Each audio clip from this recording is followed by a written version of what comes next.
to the world of chiropractic, where we take one epic journey around the world as we explore the 7 regions of the World Federation of Chiropractic. My name is Dr. Rebecca Wilkes, and I invite you to travel with me as we go on this exciting adventure around the globe.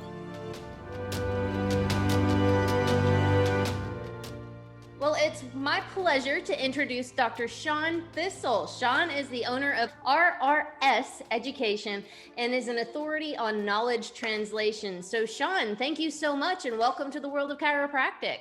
Thanks for having me on, Rebecca. Lovely to talk to you and see you in at least sort of in person. Right, a little bit fake place, but I'm kind of near where you are. Where are you located right now? My wife and I and our 2 sons live just north of Toronto, Ontario, Canada. So we're about a 40-minute drive from the big city, and we live in a very small town, about 1,500 people. So we're really enjoying that. And we lived in Toronto for a number of years, but chose to get to a smaller, quieter environment when we had our kids. Are you originally from Canada?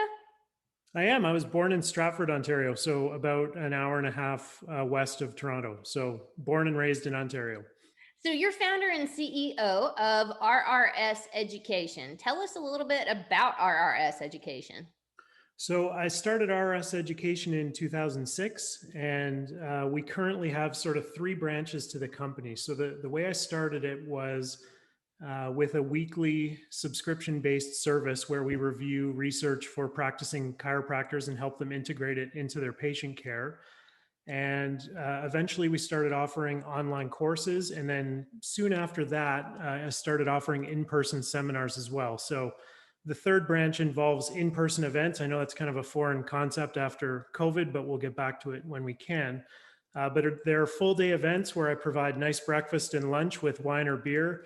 And we do an 8-hour seminar on a given topic and talk about how we can apply research to practice. And one of my goals with those was to give people a different experience than, a seminar where you have to go and get your own lunch across the street or whatever. We spend a good day together. There's a bit of a social aspect to it. And so far our colleagues really enjoy that. And I can't wait to get back to it. So I sort of mix my time in the company between reading and editing reviews of research papers and putting them together into online courses, and also managing a whole whack of PowerPoint decks and that sort of thing. And from that, I've kind of branched into conference speaking and doing some keynoting, as well as didactic kind of educational lectures at WFC events and Parker seminars and National Association meetings and that sort of thing. So it's kind of led me down a whole bunch of different paths, but that's what I work on full time now. And speaking of, you're going to be speaking at the next WFC event. Yeah, that's right. I've always, Dr. Brown and I are good friends, and I consider him one of my mentors. And it's been a pleasure to be included in the WFC events in the last few years. And Richard always gives me good topics to speak about, and I hope I can deliver. So I'm looking forward to that one. It's too bad it'll be a virtual setting, but I think it'll be a really great event. And the partnership with Parker is awesome, because I just started speaking at Parker events about a year before the COVID pandemic as well. And I'll go back to those events when things open up a little bit more. But they put on awesome events. And I think that partnership's really cool. So I'm looking forward to that WFC event as well. Yeah, most certainly. Mm-hmm. And eventually getting back to the social aspect of these events, it's really genius that you kind of put that together in yours, because that's one of the glues that connects chiropractic together, essentially the practitioners, right? It's just being able to socialize with one another at events. Absolutely. Being in practice as a chiropractor can often be a bit lonely, right? Especially a good proportion of our colleagues practice alone. And if you practice in a small or medium-sized town, you may never get to hang out with other chiropractors. So I think my events offer a chance, when we get back to normal, there'll be a chance to get out of the house, learn something, and spend some time with your colleagues. And most people haven't done any of those things for quite a while now. And like I said, my goal was just to give them an 8-hour course. Can be really boring, and an 8-hour course about research can be really boring. I've seen it. But my goal with everything I do is to make research a little bit more applicable and interesting and clinically meaningful for people, so they can get back to their offices on Monday morning and get after it. So this is definitely not a traditional approach to chiropractic. So you've taken more of the research route, but also kind of a hybrid route that nobody else really seems to have taken. What brought you to this point? Well, it's interesting. I did practice full time for about 14 years. I left full time practice about 4 or 5 years ago now, and I still see some patients for home visits, as we were talking about before we started recording. So I do still treat, and I think that's important to give me some context to the other information that I put together. But when I was a student at CMCC, I was a bit of a research nerd as a student. I was always reading in the journals and that sort of thing. And I started writing these summaries of research papers and distributing them to my classmates. So by the time I graduated, it was over 400 people from CMCC, and that included students and faculty on an email list that I would blast out these short summaries to. And so when I started practicing, I, I decided to create a subscription-based service on that model. And I made the reviews a little bit more formal and structured and started doing them every week. And over time, I was treating patients 6 days a week for a long time and commuting in between Hamilton and Toronto during that time as well. So I spent a lot of time hands-on treating patients. And over time, the demands of the company kind of took over my schedule, and it started making financial sense to make that switch.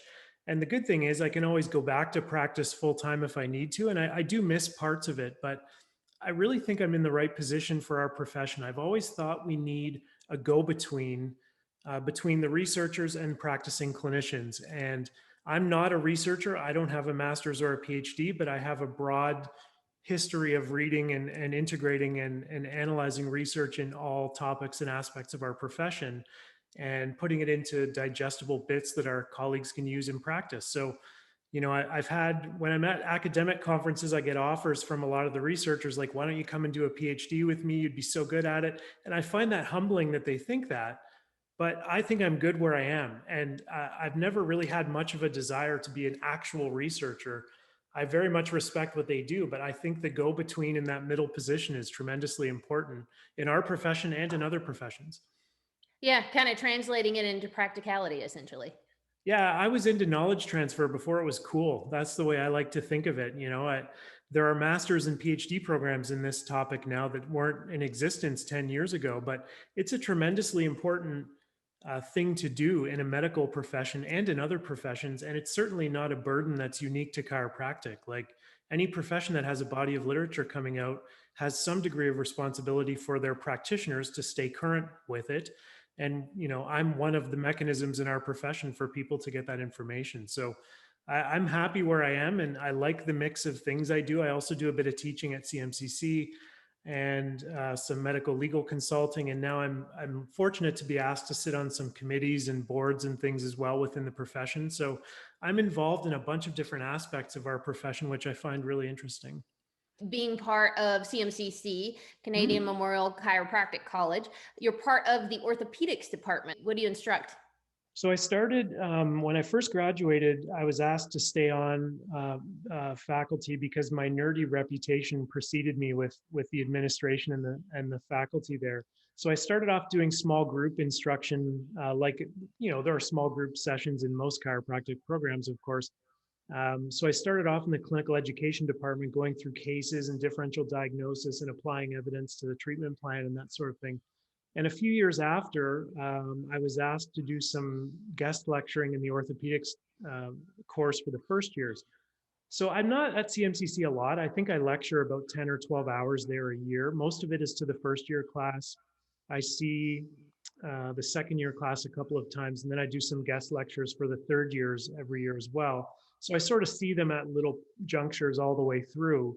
And I lecture on a orthopedic examination and differential diagnosis for the hip, and I do the thoracic spine for them, cervical disc herniation, cervical facet syndrome, and a couple other things. So it's quite topical. Some of the guest lectures I do are a little more broad scoping. Like I do a lecture for the third years where I summarize the evidence on low back pain in an hour, which is challenging, or maybe that's a 2 hour one. But so I do sort of broad scope topics for them as well when needed. And that's sort of when I discovered that I really enjoyed public speaking and that I was pretty good at it. And since then, it's kind of grown into something that, to be honest, I would do it full time if I could, arrange my schedule that way. And when the world opens up again, I'll do a fair amount of it. The only thing that's a downside is traveling, which has been absent in the last year. I never thought I would miss airplanes and airports, but I literally do at this point. And I don't get a lot of, I don't know how to say this, but I don't get a lot of personal satisfaction out of virtual speaking.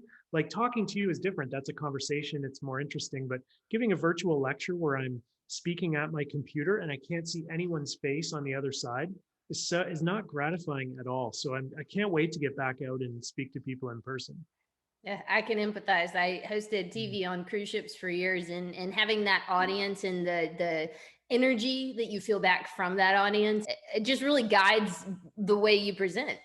It does. That's exactly it. It's really hard to do an academic or even a keynote type of discussion without seeing people's faces. And you can't gauge where you should go, or, you always have a mix of stories and things in your mind that you could use. And based on how the room is reacting, you react and change your presentation. I've always done it that way. I find that really difficult virtually. Yeah. Yeah.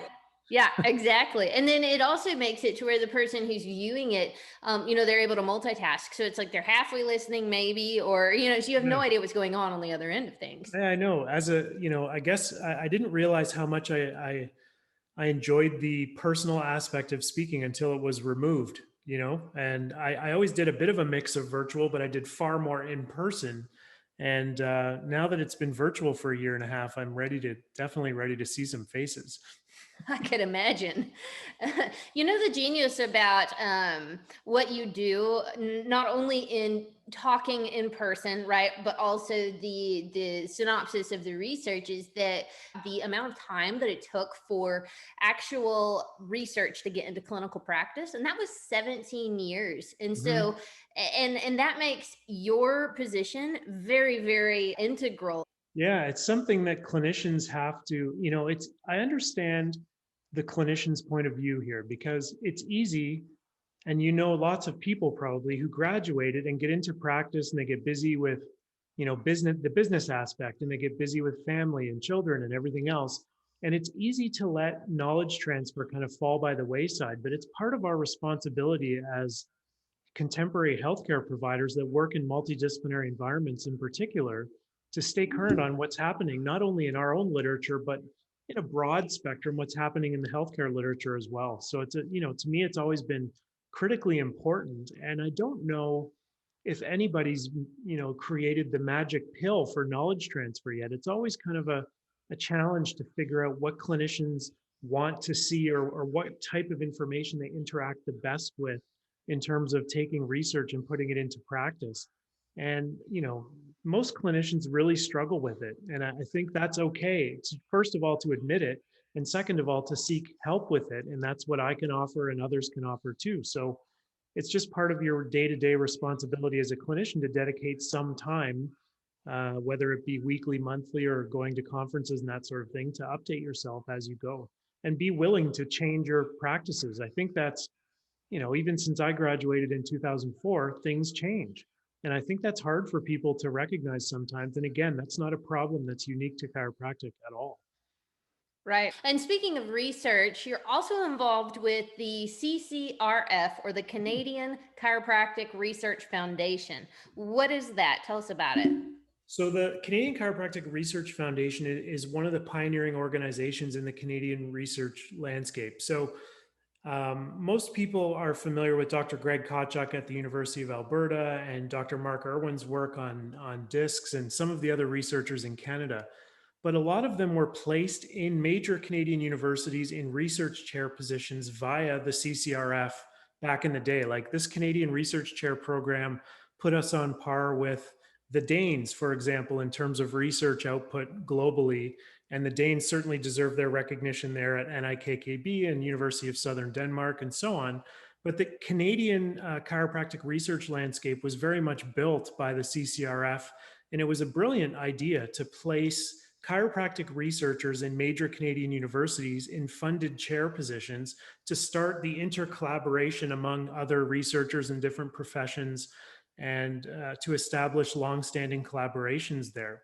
So my involvement with them is currently on the research committee. So it's myself and 5 others that evaluate and discuss and debate, to be honest, the different research proposals that are put forth to apply for funding. So the CCRF is also a funding organization for chiropractic research. So they started a program a couple of years ago where we do 2 calls for proposals, and it has to be chiropractic research with some Canadian researcher, and it can include collaboration with other countries or institutions. And myself and the 5 others are practicing clinicians, some of whom have master's degrees and that sort of thing, but there are no strict researchers on that committee. Because the idea was to get clinicians involved in the decision-making process of what papers are, or what projects rather, are funded through the CCRF. So I found that very fascinating, and that we are getting really high quality applications every single time, and the discussions are animated and difficult, but we usually get to a good consensus. And we've funded some really interesting projects in the last couple of years that I'm really looking forward to seeing. And that's just, again, one of the cool things I get to do, just based on, what I've done in my career so far. And it's really nice way, again, to sit between the practicing clinicians and the research community as well. Right. Yeah. And that kind of puts you in between everything, right? You have Yeah. the, like you said, the practicing versus your perspective of how you have lived your life as a chiropractor at this point. So, Yeah. so tell us a little bit about the CCGI, which is the Canadian Chiropractic Guideline Initiative. Yes, it's acronym city in this interview. We got lots of acronyms, but the Canadian Chiropractic Guideline Initiative was started probably almost 10 years ago now, I think. And the first project lead was Dr. Andre Bussière, who was one of the Canadian research chairs at McGill from the program that I just spoke about. And a few years ago, it transitioned over to be run by a classmate and friend of mine, Dr. Carol Canceliere, who's a PhD in epidemiology. But the CCGI aims to help raise the bar for chiropractic knowledge transfer and help practicing clinicians integrate the findings of broad scoping research like clinical practice guidelines and systematic reviews and that sort of thing. So I've been sitting on their steering committee for the last couple of years, and that's been really fun too. It's right up my alley, of course, and it's been nice to work with Carol again as well, and watch her excel in that position. And it's a really good really good initiative and organization, and something Canada's doing to help the world integrate research in our profession too. So it's great. Well, speaking of evidence-based, which is what you seem to live your life as, the WFC has a hashtag that they use a lot of the times. It's called Be Epic, which it stands for evidence-based, people-centered, interprofessional, and collaborative. What does Be Epic mean to you? So this is, I think Be Epic is a really cool way to sort of summarize where the opportunity lies for our profession going forward to get us to the next level in healthcare in terms of not only utilization, and that's a natural way to look at it, but also respect and cultural authority. And the evidence is the simplest part of it in a way, even though it's the most difficult to implement. Like getting research from bench to bedside and making it something actionable for day-to-day practice is a challenge. And that's where I spend most of my time. But we're also realizing in the broader scope of research these days how important the patient is in terms of their personal characteristics, their specific history, their comorbidities, all of the biopsychosocial factors that make them a unique person. And, for us as clinicians, it's gone from perhaps being a technician of sorts, and I don't mean that in the overt sense, but providing treatment only, and we provide chiropractic treatment. But I think our profession has to evolve and is evolving to be more patient-centered in a sense of being an overall clinician and being very comfortable in a biopsychosocial framework and getting into the other areas apart from the actual treatment that can help patients improve. And the interprofessional and collaborative parts just speak to where we are for the most part, but where we also need to stay and where we need to go in terms of our research initiatives. And like yourself, integrating into a VA system in the United States, for example, or doing work with the military or other special populations. and being helpful members of those teams and playing nicely in a healthcare sandbox, just also from a research perspective, a communication perspective, how professional we are in our interactions and our communications with not only other professions, but other patients that come to us from other professions as well. So chiropractic's always maintained a little bit of a siloed approach to our own profession, and like to stay unto ourselves, but that's not the way of the future. And it's really nice to see a lot of inroads being made in that front all over the world. So I think Epic is great. It's short, it's sweet, it summarizes all the major parts of where we need to go as a profession. And I have slides with that in it in just about every slide deck that I present anywhere. That's good. That means you live Yeah, by it. that's right. That's right. So, No tattoo yet, though. So I don't know. Maybe someone else will get the tattoo. Maybe Richard has the tattoo. right? Next social meeting, everyone gets a Be Epic tattoo. That's right. That's right. So speaking of Canada, from this angle, what would you say are any social or political limitations to the practice of chiropractic in Canada? I don't think there are any, the politics comes into it only in scope of practice issues in some provinces. And by and large, Canada's a good place to practice. We have pretty decent flexibility within our training. There are a couple of exceptions regarding ordering advanced imaging, and we're getting there in most of Canada, but we're not there sort of thing in terms of having direct access to getting MRIs and CTs and diagnostic ultrasounds and that sort of thing. It's in progress in a lot of provinces. The one that comes to mind is in British Columbia, chiropractors cannot do acupuncture, and that's not for lack of trying. I think that's, from my understanding at least, the strength of the lobby from the acupuncturists to the British Columbia government. So that's just one of the kind of weird exceptions in Canada. But chiropractic otherwise is highly utilized and well accepted in British Columbia. So it's just, we can get along quite nicely without acupuncture, of course. But generally speaking, it's a good place to practice. And I'm biased, of course, but I think it's a good place to live too. I would imagine. And speaking of living, it's interesting to see. I'm in the United States, right? So seeing that the acupuncture lobby on the West Coast is a lot more developed than it is on the East Coast. And so we have kind of a similar connection. But also, if I were talking about the United States, I would talk about, Oregon has an entirely different climate than, say, Florida would have, So if someone were considering moving to Canada, talking about the geography, how does it compare with one another? Well, if you're thinking of moving to Canada, your first question is, what kind of weather do you enjoy? Because, I'm in southwestern Ontario, and we go from one extreme to the other in a given year. So we have pretty bad winters here, but it's 85 degrees Fahrenheit or 30 degrees Celsius here today. And so we have a big mix of weather in most of the country. The coasts are a little bit different. The East Coast is beautiful and the West Coast is beautiful. The East Coast weather is a little bit more variable in a sense, and it tends to rain a fair amount out in British Columbia. But if I always said, if I didn't have family, if my wife's family and my family weren't in Ontario, and I like Ontario, I would be on one of the coasts because it's more picturesque. There's more outdoor activities. You're on the water, or you can be on the water a little bit more easily. By and large, everyone in Canada is very friendly. There's no bad place to live in that sense. You can't go wrong. Well, let's jump to you. Tell us something unique about you. Oh, I never like this question because I'm at the age where I don't consider myself very interesting. But we have two young boys, and whom Calvin's 5 and Everett is 2. And we've been through, just like the rest of the world, a variety of different lockdowns. Situations through the COVID pandemic. So my wife, Katie, and I have spent a lot of time with our 2 kids. But a little secret about me is I've become somewhat addicted to BattleBots. It's like mechanical engineering students from universities, and they get all these sponsors, and they make these 250-pound robots that go in a cage and beat the crap out of each other. And my kids love it because it's just entertaining for them. And I've become kind of a secret addict to that show just because it's been something we've enjoyed watching with my kids. I guess it's a guilty pleasure of mine these days, but hope that's interesting.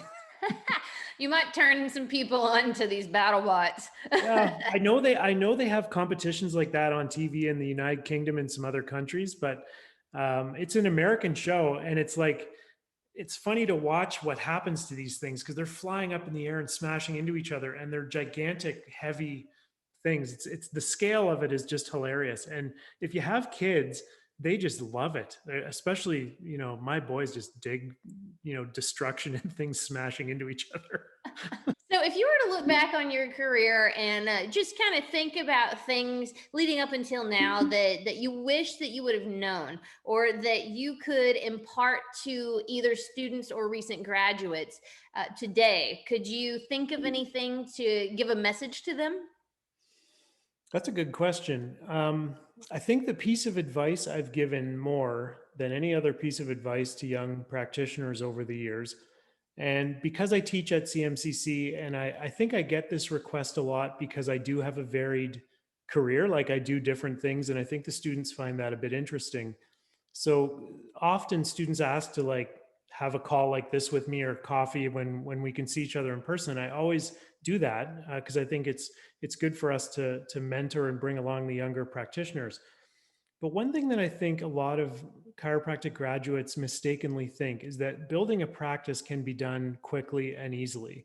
And I think we go down a lot of really dangerous rabbit holes with different programs and marketing techniques and things that aren't the right way to do it. And it's not being epic, I don't think, to do it that way. And so what I tell people and what I experienced in my practice is building a practice takes some time, and you have to do it slowly and build it by referrals and treating your first 100 patients like they were your family members that you like.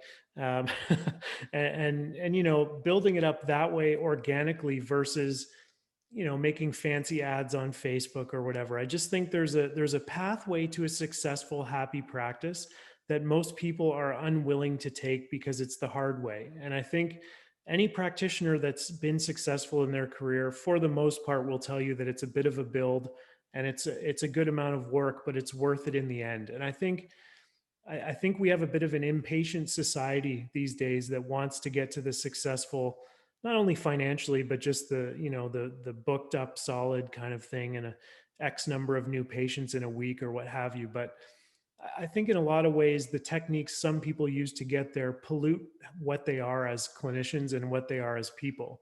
So the second part of that advice is stay true to who you are and what you think is right when you practice. And there's no formula for how you have to practice. You can see 6 7 people in an hour and do shorter chiropractic appointments as long as you're doing your clinical intake properly and your record keeping properly and that sort of thing.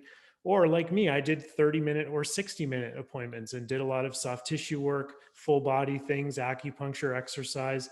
So there's good variability there. And I've talked to a lot of young practitioners who get in with an older doc or something and try and mimic the way they do things, even though it doesn't feel right to them. And I don't think that's a good move for anybody. Stay true to yourself and work hard at it. And I also think, I didn't know this was a 3-part piece of advice, but I guess it is. Don't move from practice to practice to practice. I've seen some young practitioners 3 or 4 years out in practice, and they're on their 4th location trying to build, and then they jump ship in a month, or in 6 months or a year because their schedule isn't full. That's the wrong way to do things. You're never going to be happy and you're never going to be busy if you keep leaving, I guess. So these are things I see quite a bit, and I think my own experience and that of the classmates and friends that I have that have successful practices, they built it organically over time. And I think that's important. I see another hashtag coming out of this, and that is maybe another tattoo also. Yeah. That's be ethical. Be ethic. Yeah.